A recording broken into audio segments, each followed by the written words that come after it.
Два. Зямцова Александра, Уладзімір Дубоўка. Усходняе апавяданне пра сляпога і бязногага. Мне так казалі. У пустэльні, бязводнай і спякотнай вельмі сустрэліся два чалавекі, два гарацішныя калекі, адзін сляпы, другі бязногі. Ісці далей не маюць змогі, усюды выдмы і барханы, сцяжынкі скрозь пазамятаны. Бязногі бачыць дасканала, а ходзіць кепска і памалу, бо, як на тое, навакола няма ні мыліц, ні кавёлаў. Сляпы хоць дужы, ногі мае, ды сцежкі сам не адшукае. Што ім рабіць?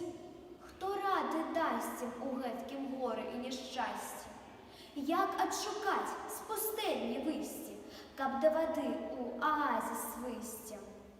Хоць лёс пакрыўдзіў іх, затое ён даў багацце ім другое, сяброўства шчырае, бадзёрасць, з якімі можна ўсё агораць. Сляпы сказаў: мы аб'яднаем усё, што ўдвух з табою маем. Каб гора цяжкага пазбегчы, я пасажу цябе на плечы. Ты без ніякае гамонкі садзіся на мае рамёнкі.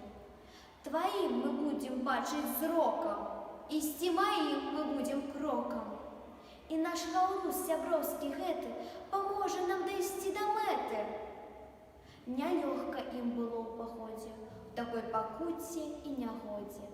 Хоць і паверыць цяжка быццам, дашлі да пальмы, да крыніцы.